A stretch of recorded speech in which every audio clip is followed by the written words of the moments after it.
Hello दोस्तों, मैं विपिन कुमार आप सभी का स्वागत करता हूं आपके अपने यूट्यूब चैनल विपिन कुमार अभी में। आपको पता होगा यदि आप लेक्चर देखे होंगे तो कि कल के लेक्चर में जो है हम लोग सिलेबस पे चर्चा किए थे और लेटर, वर्ड्स और सेंटेंस के बारे में जो है पढ़े थे। ठीक है, चलिए उसी के क्रम में आगे बढ़ते हुए आज के लेक्चर में जो है हम लोग पार्ट्स ऑफ स्पीच को देखेंगे। ठीक है, यानी पार्ट्स ऑफ स्पीच यानी शब्द भेद को जो है हम लोग आज के लेक्चर में देखेंगे। यदि पिछला लेक्चर आप नहीं देखे हैं तो उसका लिंक जो है आपको वीडियो के डिस्क्रिप्शन बॉक्स में मिल जाएगा, वहाँ से जाके आप चैनल पर विजिट करके उसको देख सकते हैं। चलिए अब जो है हम लोग स्टार्ट करते हैं, पढ़ते हैं स्पीच के बारे में। ओके, पार्ट्स ऑफ स्पीच यानी शब्द भेद। All the English words are divided into 8 groups according to the word. ठीक है, they do in a sentence which group is called part of speech. कहने का मतलब क्या है, हिंदी में देख लीजिए। अंग्रेजी में जितने भी शब्द हैं उनको वाक्य में कार्य एवं प्रयोग के विचार से 8 भागों में बांटा गया है। इनमें से प्रत्येक भाग को पार्ट्स ऑफ स्पीच कहते हैं। ठीक है, अंग्रेजी में जितने भी वर्ड है उनको कार्य और प्रयोग के आधार पर जो है 8 भागों में बांटा गया है। ठीक है, और उसी 8 भागों में से प्रत्येक भाग को जो है हम लोग पार्ट्स ऑफ स्पीच का नाम देते हैं, यानी पार्ट्स ऑफ स्पीच कहते हैं। ओके, ये निम्नलिखित है, इसका कितना भाग है? 8 भाग है। तो जो है 8 का नाम हम लोग जो है जान लेते हैं। ठीक है, पहलू का है नाउन। ठीक है, 2 नंबर है प्रोनाउन। ठीक है, 3 नंबर में है एडजेक्टिव। 4 नंबर में है वर्ब। ठीक है, 5 नंबर में है एडवर्ब। 6 नंबर में है प्रीपोजिशन। ठीक है, 7 नंबर में है कंजक्शन। ठीक है, 8 नंबर में है इंटरजेक्शन। ठीक है, सबका हिंदी लिख ले। नाउन का होता है संज्ञा। ठीक है, प्रोनाउन का होता है सर्वनाम और एडजेक्टिव का होता है विशेषण। ठीक है, वर्ब का होता है क्रिया। एडवर्ब का होता है क्रिया विशेषण। ठीक है, प्रीपोजिशन का होता है संबंध, संबंधबोधक अव्यय। और कंजक्शन का होता है चे, समुच्चय बोधक। ठीक है, समुच्चय बोधक अव्यय। ठीक है, और इंटरजेक्शन का होता है विस्मयादि, विस्मयादि। ठीक है, बोधक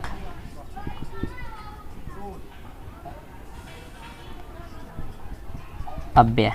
ठीक है, इंटरजेक्शन का क्या आता है? विस्मयादि बोधक अव्यय।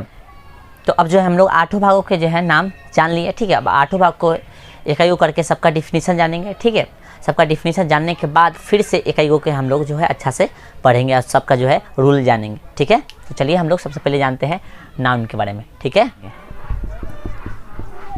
नाउन 1 नंबर हमारा नाउन है यानी संज्ञा। ठीक है, लिखेंगे हम लोग a noun is the name of a person. ठीक है, कॉमा एनिमल, प्लेस और थिंग। ठीक है, क्या लिखे? A noun is the name of a person, animal, place और थिंग। अब इसका जो है हम लोग हिंदी लिख लेंगे। ठीक है, लिखेंगे किसी व्यक्ति, जानवर, स्थान या वस्तु के नाम को संज्ञा कहते हैं। ठीक है, इंग्लिश में क्या लिखे थे? A noun is the name of a person, animal, place और थिंग। ठीक है, और हिंदी में क्या लिखे है? किसी व्यक्ति, जानवर, स्थान या वस्तु के नाम को संज्ञा कहते हैं। देखिए, नेम मतलब जानते हैं आप लोग, नाम होगा। पर्सन मतलब व्यक्ति होता है, एनिमल मतलब जानवर और प्लेस मतलब स्थान, थिंग मतलब वस्तु। तो वही बात लिखे है हिंदी में, किसी व्यक्ति, जानवर, स्थान या वस्तु के नाम को हम लोग क्या कहेंगे? नाउन कहेंगे। अभी इसका जो है हम लोग उदाहरण लिखेंगे। ठीक है, लिखेंगे पहले क्या चीज़ लिखे हम लोग? पर्सन। तो पर्सन का उदाहरण ले लेंगे। ठीक है, पर्सन का उदाहरण इसमें लिखेंगे, ठीक है। फिर लिखे एनिमल, तो एनिमल का उदाहरण ले लेंगे, ठीक है। फिर लिखे क्या चीज़ हम लोग, फिर लिखे हम लोग प्लेस यानी स्थान का, और फिर कोई चीज़ वस्तु का, ठीक है। वस्तु यानी थिंग, हम लोग थिंग का उदाहरण ले लेंगे, ठीक है। तो चलिए सबका उदाहरण एक एक लिख लेते हैं, ठीक है। तो पर्सन में हम लोग कुछ भी उदाहरण ले सकते हैं, कोई का भी नाम ले सकते हैं, जैसे राम, ठीक है, सीता,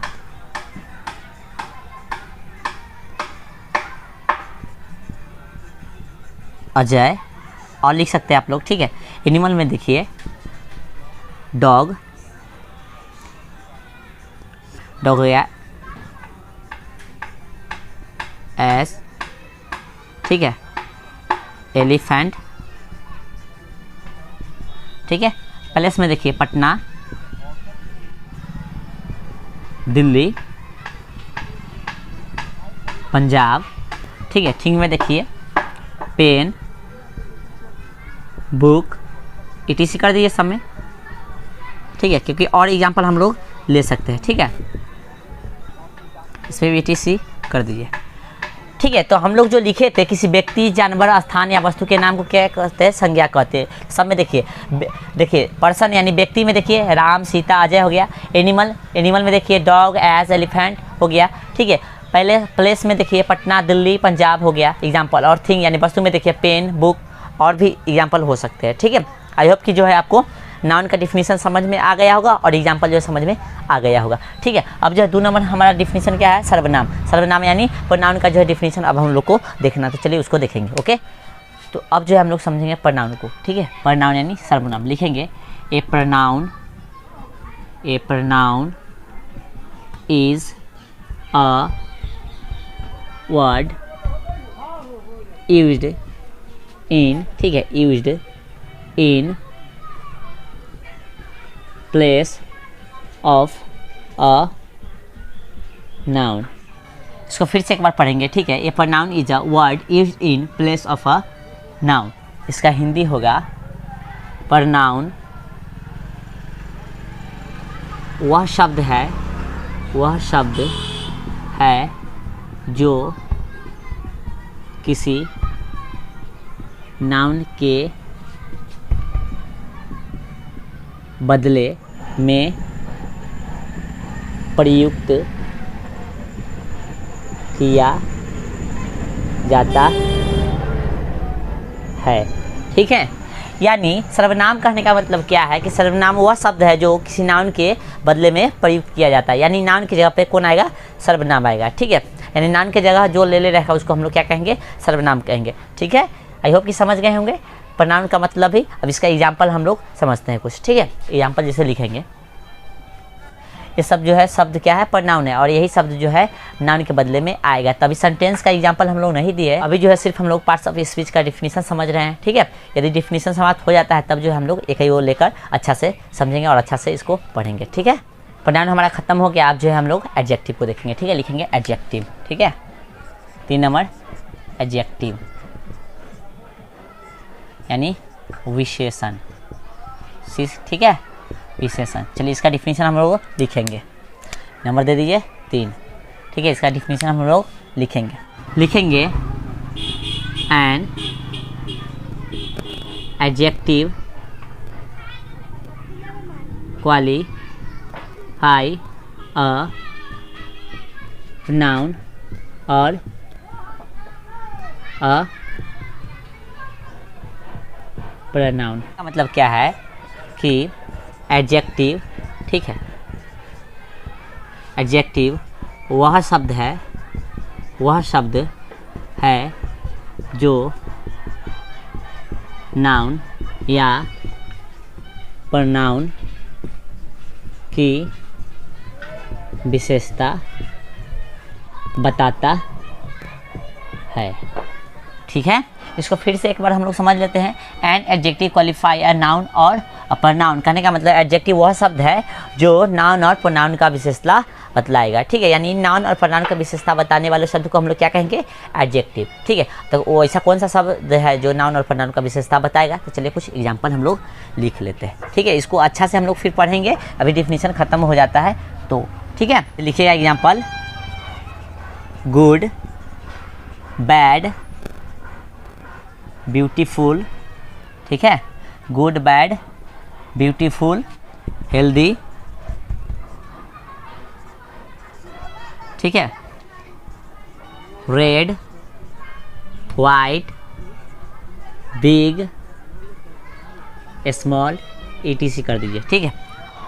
ये सब जो शब्द है हमारा क्या है, एडजेक्टिव है। यही सब आके जो है नाउन और प्रोनाउन का जो है विशेषता बताएगा, ठीक है। इतना ही नहीं है, और है, ठीक है। जब हम लोग इसको विशेष रूप से पढ़ेंगे तब इसका जो है और एग्जाम्पल देंगे, बहुत सारा एग्जाम्पल देंगे, ठीक है। तो अब जो है हम लोग एडजेक्टिव भी देख लिया, अब जो है हम लोग देखेंगे वर्ब, ठीक है। तो 4 नंबर जो है हम लोग लिखेंगे वर्ब। वर्ब यानी क्रिया। 4 नंबर हमारा क्या है, वर्ब यानी क्रिया। तो लिखेंगे हम लोग ए verb is a word which show an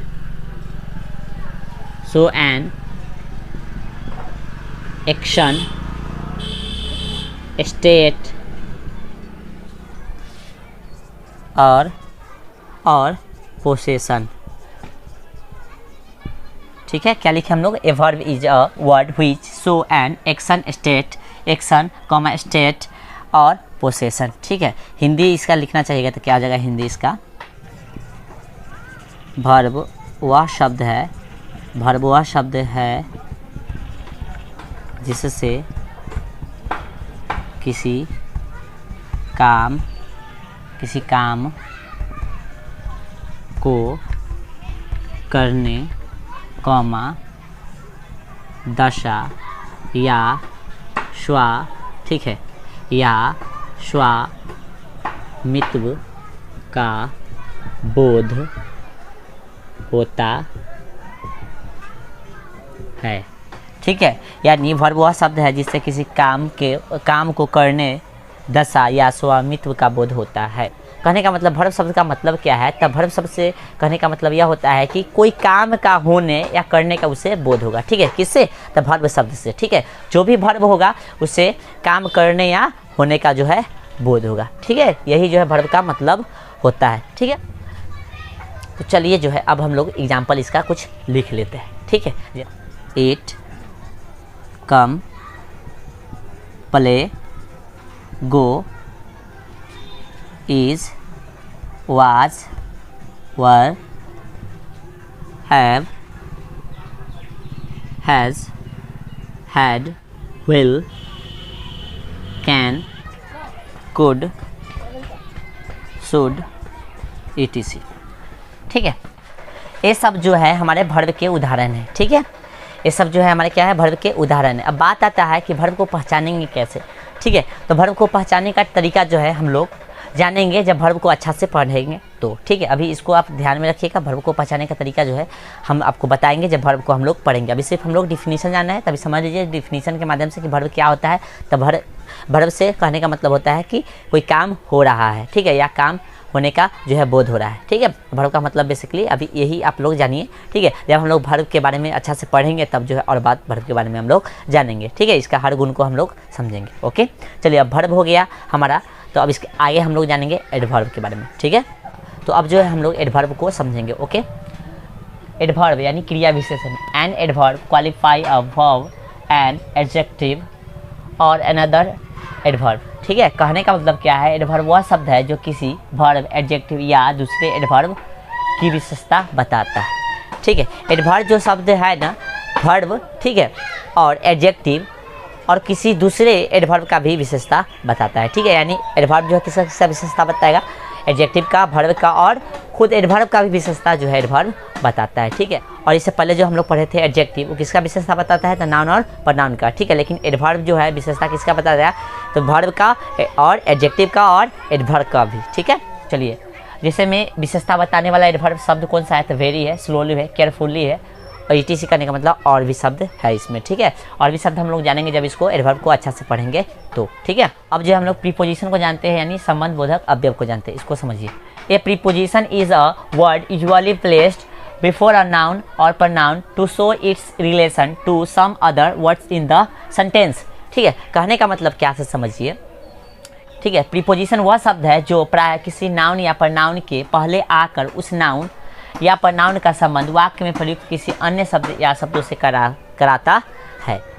इस डिफिनीशन का मतलब क्या होगा कि प्रीपोजिशन जो है किसी भी शब्द यानी नाउन और प्रनाउन, ठीक है, कोई भी शब्द यानी नाउन और प्रनाउन के पहले आकर, ठीक है, उसका जो है संबंध सेंटेंस में अन्य शब्दों से कराता है, ठीक है, यानी शब्द या शब्दों से कराता है, ठीक। In, at, on, from, to, by, of, यानी कि प्रीपोजिशन, ठीक है, यही सब जो है प्रीपोजिशन का एग्जाम्पल है। और भी होते हैं तो हम लोग जो है जब इसको पढ़ेंगे तो और जानेंगे, ठीक है। तो अब जो हम लोग जानते हैं कंजक्शन, ठीक है, यानी समुच्चय बोधक अव्यय, ठीक है, इसको समझते हैं। A conjunction is a word which join word और सेंटेंस टुगेदर, ठीक है, फिर से समझिए। A conjunction is a word which joins words और सेंटेंस। इसका कहने का मतलब क्या है? कंजक्शन वह शब्द है जो शब्दों या वाक्यों को जोड़ता है। तो कंजक्शन का काम क्या है? तो या तो शब्द को जोड़ेगा या तो सेंटेंस को जोड़ेगा, ठीक है। इसका काम जो होता है जोड़ना यानी मिलाने का काम होता है, ठीक है। जिससे में कौन सा शब्द है? एंड, बट और, ठीक है, एंड, बट और भी होता है, ठीक है ना, मतलब ETC में करने का मतलब और इसमें शब्द होता है। तो फिर इसको पढ़ेंगे तो और जानेंगे, ठीक है। अब इसके आगे हम लोग समझते हैं इंटरजेक्शन, ठीक है, विस्मयादि बोधक अव्यय। And interjection is a word which expresses some, ठीक है, सडन फीलिंग और इमोशन। चलिए इसको हिंदी में समझते हैं हम लोग। इंटरजेक्शन वह शब्द है जिससे आकस्मिक खुशी, दुख, आश्चर्य या घृणा का भाव व्यक्त होता है। कहने का मतलब जो है आकस्मिक कोई घटना हो जाता है, जैसे किसी का कुत्ता मर जाए, चाहे किसी आदमी का अचानक डेथ हो जाता है, ठीक है, चाहे हम लोग जो है अचानक कोई मैच जीतते हैं, ठीक है। तो ये सब जो घटना के बारे में हम लोग किस में पढ़ने वाले हैं? इसमें, यानी ये सब जो भी शब्द आएगा नाउन वो किस में आएगा? इसमें आएगा, इंटरजेक्शन में, ठीक है। जैसे में वो शब्द है एलास, आ, ओ, हेलो, हुर्रा, ETC, ठीक है, ये सब जो है हमारा नाउन है, ठीक है, ये सब जो है हमारा नाउन है। अब जो है हम लोग आज यहीं पे क्लास को रोकते हैं, ठीक है। कल के लेक्चर में अब हम लोग क्या देखेंगे कि पार्ट्स ऑफ स्पीच के एक एक पार्ट को जो है हम लोग अब देखेंगे अच्छा से विस्तार से, ठीक है। आई होप कि आज का लेक्चर जो है आपको पसंद आया होगा। यदि लेक्चर पसंद आया होगा तो लेक्चर को लाइक कीजिएगा, चैनल पे नए हैं तो चैनल को सब्सक्राइब कर लीजिएगा और दोस्तों में ज़्यादा से ज़्यादा वीडियो को जो है शेयर कीजिए। लेक्चर को अभी तक नहीं देखें तो इसका जो है लिंक आपको वीडियो के डिस्क्रिप्शन बॉक्स में मिल जाएगा, उसको भी देख लीजिए।